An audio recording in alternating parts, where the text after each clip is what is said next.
एक बार की बात है। महात्मा बुद्ध के शिष्य आनंद कहीं जा रहे थे। रास्ते में उन्होंने देखा कि एक अधेड़ व्यक्ति एक चट्टान पर बैठा रो रहा है। वे उसके पास गए और बोले, क्या बात है वत्स, तुम कौन हो और क्यों रो रहे हो? आनंद की बात सुनकर उस व्यक्ति की सिसकियां थम गईं। वह अपने आंसू पोंछता हुआ बोला, मैं पास के गांव का रहने वाला एक बदनसीब व्यापारी हूं। मैं जो भी काम करता हूं वह बिगड़ जाता है। व्यापार के चक्कर में मैंने अपनी पत्नी के गहने गंवा दिए। मैंने अपने परिवार को भी खो दिया। यहां तक कि मेरा घर भी गिरवी पड़ा है। मुझे तो लगता है कि मैं किसी काम का नहीं हूं। मेरी किस्मत ही खराब है। उसकी बात सुनकर आनंद बोले, तुमसे किसने कहा वत्स कि तुम्हारी किस्मत खराब है? जरा मैं भी तो जानूं कि तुम्हारी किस्मत में क्या खराबी है। वह व्यक्ति बोला, पहले मैं खेती करता था, पर हर साल उसमें घाटा होता था। कभी सूखा पड़ जाता तो कभी ज्यादा बारिश के कारण फसल बर्बाद हो जाती। इससे परेशान होकर मैंने व्यापार करने का निश्चय किया। मैंने पत्नी के गहने बेचकर अपना व्यापार शुरू किया, लेकिन मेरा व्यापार नहीं चला। शुरू शुरू में परिवार वालों ने मेरा साथ दिया, लेकिन जैसे जैसे मुझे नुकसान होने लगा, मेरे परिवार वाले भी मुझसे दूर हो गए। मैं ये सब उनके लिए ही कर रहा था, लेकिन अब वे लोग मुझे देखकर नजरें फेर लेते हैं और मुझे ही मेरे परिवार की दुर्दशा का जिम्मेदार ठहराते हैं। उस व्यक्ति ने एक लंबी सी सांस ली और फिर बोला, मेरा एक मित्र है। उसने भी मेरे साथ अपना व्यापार शुरू किया था। उसका व्यापार अच्छा चल रहा है। वह जब भी मेरे घर आता है तो अपनी सफलता की कहानियां सुनाता है। उसकी बातें सुनकर मेरे घर वाले भी कहते हैं कि उसे देख और कुछ सीख। हमें तो लगता है कि तेरे वश का कुछ भी नहीं है। उन लोगों की बातें सुन सुनकर अब तो मुझे भी लगने लगा है कि शायद मेरे वश का कुछ भी नहीं है। अब तो मुझे अपना जीवन ही व्यर्थ लगने लगा है। मेरे मन में ख्याल आता है कि अपना जीवन समाप्त कर लूं। मैं यहाँ आया भी इसी इरादे से था, लेकिन हिम्मत नहीं कर पाया, इसीलिए यहाँ एकांत में बैठा विलाप कर रहा था। आनंद बोले, ओह, तो ये बात है। वैसे क्या तुम इसके अलावा कुछ और भी कहना चाहते हो?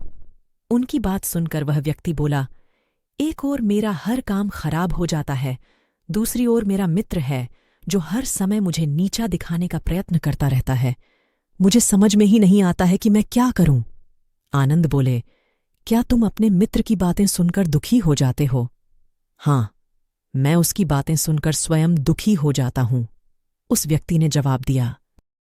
आनंद ने पूछा, तुम्हें किस बात का दुख होता है? अपने असफल होने का या फिर मित्र के सफल होने का? उनका सवाल सुनकर वह व्यक्ति एक पल के लिए सोच में पड़ गया। फिर वह बोला, अगर सच कहूं तो मुझे अपने असफल होने का उतना दुख नहीं होता है जितना कि मित्र के सफल होने का होता है। अर्थात यदि तुम्हारा मित्र असफल हो जाए तो तुम्हें खुशी होगी? आनंद ने प्रश्न किया। वह व्यक्ति बोला, हां, मुझे बहुत खुशी होगी। इसका मतलब है कि तुम्हारी खुशी तुम्हारे मित्र पर निर्भर है।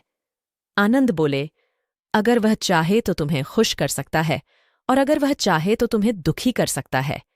तुम स्वयं से न तो खुश हो सकते हो और न ही दुखी हो सकते हो।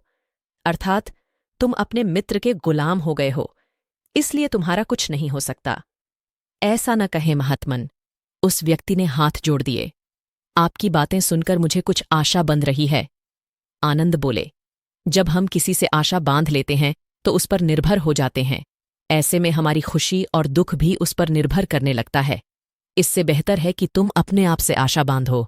जब तुम ऐसा करोगे, साथ ही पूरे जतन से काम करोगे, तो तुम्हें सफलता अवश्य प्राप्त होगी। कहते हुए आनंद ने एक पल के लिए उस व्यक्ति की ओर देखा, फिर अपनी बात आगे बढ़ाई। तुम्हें लगता है कि तुम्हारा मित्र तुम्हें दुखी करने आता है, पर अगर विचार करो तो वह बातें तो सच्ची ही कहता है। वह अपने संघर्ष और अनुभव की बातें बताता है। तुम उन बातों से बहुत कुछ सीख सकते हो। तुम्हें इसके लिए उसका धन्यवाद करना चाहिए कि तुम्हें घर बैठे कुछ अनुभव मिल रहे हैं। तुम उन अनुभवों का लाभ उठाओ, नई शुरुआत करो, कर्म करते जाओ, हार मत मानो। एक दिन तुम्हें सफलता अवश्य मिलेगी। आज तुम जिसे अपना बुरा वक्त या बुरी किस्मत कह रहे हो, एक दिन यह बदल जाएगी। इसी के साथ तुम्हारे विचार भी बदल जाएंगे। और देखना, जब तुम्हारा अच्छा वक्त शुरू होगा, तब तुम्हारा मित्र भी तुम्हें अपनी सफलताओं की कहानियां नहीं सुनाएगा। तब वह अपनी असफलताओं की बातें बताएगा। ताकि तुम उसकी बातें सुनकर भ्रमित हो जाओ, तुम्हारा आत्मविश्वास हिल जाए और तुम गलत निर्णय ले सको। लेकिन उस समय भी तुम्हें अपनी बुद्धि का प्रयोग करना होगा। तुम्हारा मित्र जैसे आज तुम्हें दुखी करने आता है, उसी तरह उस समय भी वह तुम्हें दुखी करने आएगा, क्योंकि जिस तरह उसे दुखी देखकर तुम्हें मजा आता है, उसी तरह उसे भी तुम्हें दुखी देखने में उतना ही मजा आता है। वह व्यक्ति बोला, आपने सही कहा, लेकिन मेरा सबसे बड़ा दुख यह है कि मेरे परिवार के लोग भी इसमें शामिल हैं। वास्तव में मैं तो अपने परिवार के लिए अच्छा करना चाहता था, लेकिन वे लोग भी मेरी बात नहीं समझते हैं। वे भी मुझे गलत कहते हैं और अब तो वे मेरे साथ भी नहीं हैं। आनंद बोले, मैं सब समझ गया। तुम सांत्वना चाहते हो। वास्तव में इस दुनिया में सभी लोग सांत्वना ही चाहते हैं।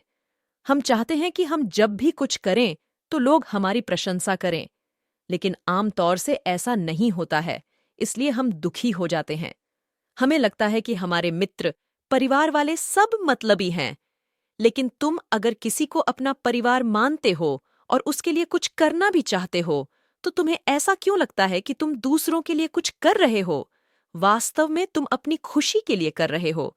इसलिए परिवार के लिए कुछ करना वास्तव में अपने लिए ही करना होता है।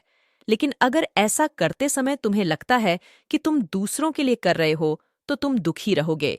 और अगर तुम्हें लगता है कि तुम अपने लिए कर रहे हो, तो तुम खुश रहोगे, क्योंकि जब तुम अपने लिए कुछ अच्छा करते हो या करना चाहते हो, तब तुम्हें सांत्वना की जरूरत नहीं पड़ती है। आनंद की बातें सुनकर उस व्यक्ति के चेहरे के भाव बदल गए। वह बोला, आप सही कह रहे हैं, मैं समझ गया हूं। अब तक मेरी किस्मत खराब इसलिए थी क्योंकि वह दूसरों के हाथ में थी। अब मैं अपनी किस्मत को अपने हाथ में रखूंगा। मैं फिर से प्रयत्न करूंगा, पूरे मन से काम करूंगा, और जब तक सफलता नहीं मिल जाती, चयन से नहीं बैठूंगा। उस व्यक्ति की बात सुनकर आनंद मुस्कुराए और उसे एक छोटी सी डिबिया देते हुए बोले, इस डिबिया को हमेशा अपने पास रखना। इसमें एक ऐसा राज है जो तुम्हें बड़े से बड़े दुख से भी बाहर निकाल लेगा। लेकिन इसे तभी खोलना जब तुम्हारे जीवन में कोई रास्ता न सुझाई दे और तुम्हें लगे कि सब व्यर्थ है। यह दुनिया व्यर्थ है और यहां रहना भी व्यर्थ है। उस व्यक्ति ने आनंद को धन्यवाद दिया और डिबिया को लेकर चला गया। उसने नए उत्साह के साथ फिर से अपना व्यापार आरंभ किया। उसका व्यापार चल निकला। अपनी मेहनत और लगन के बल पर वह एक बड़ा व्यापारी बन गया। परिवार वाले भी उसके साथ आ गए और उसका जीवन हंसी खुशी बीतने लगा। अब वह भूतकाल का रोना छोड़ चुका था। वह भविष्यकाल की भी चिंता नहीं करता था। बस अपने वर्तमान को संवारने में लगा रहता था, और जो कुछ भी वह करता था वह अपने लिए करता था, अपनों के लिए करता था। इसलिए वह प्रसन्न था। उसके जीवन में अब कोई दुख नहीं था। लेकिन वक्त हमेशा एक जैसा नहीं रहता है, वह बदलता रहता है। उसके जीवन में भी बदलाव आया। एक दिन उसके राज्य पर पड़ोसी राजा ने चढ़ाई कर दी। उसने इस राज्य पर अपना कब्जा कर लिया। उसके सैनिकों ने चारों ओर लूट मार मचा दी। उन्होंने व्यापारी का सारा धन लूट लिया। उसके घर में आग लगा दी। जान बचाने के लिए उसे अपने परिवार के साथ वहां से भागना पड़ा। वह व्यक्ति अपने परिवार के साथ कई दिनों तक इधर उधर भटकता रहा। वह दाने दाने को मोहताज हो गया। उसका बच्चा बीमार हो गया। इलाज के अभाव में वह तड़पने लगा। ये देखकर उसका हृदय चीत्कार कर उठा। वह कैसे अपने बच्चे का इलाज कराए? उसके पास तो खाने के लिए भी पैसे नहीं थे। ऐसे में उसे एक बार फिर निराशा ने घेर लिया। उसे लगने लगा कि उसका जीवन व्यर्थ है, सारी दुनिया व्यर्थ है, किसी भी बात का कोई मतलब नहीं है। भले ही आप जीवन में कितना भी कुछ कर लो, कितनी भी सफलता हासिल कर लो, पर अंततः यह जीवन समाप्त ही होता है। तो फिर ऐसे में जीवित रहने का क्या फायदा? इससे तो अच्छा है कि वह अपना जीवन समाप्त कर ले। लेकिन तभी उसके दिमाग में आनंद की दी हुई डिबिया कौंध उठी। उसने उत्सुकता के साथ उसे खोला। डिबिया के भीतर एक पर्ची रखी हुई थी। पर्ची पर कुछ लिखा हुआ था। उसे पढ़कर उसकी आंखों के आगे छाया निराशा का अंधेरा छंट गया और वह मुस्करा पड़ा। पर्ची पर लिखा हुआ था, यह समय भी बीत जाएगा। उसने डिबिया को अपनी मुट्ठी में भींच लिया और एक नई शुरुआत के लिए उठ खड़ा हुआ। दोस्तों, अगर आप भी ऐसी ही परिस्थिति से गुजर रहे हैं तो निराश न हों।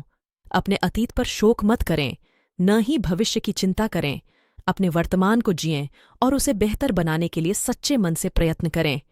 यकीन जानें, जल्दी ही आपकी किस्मत भी बदलने वाली है। धन्यवाद।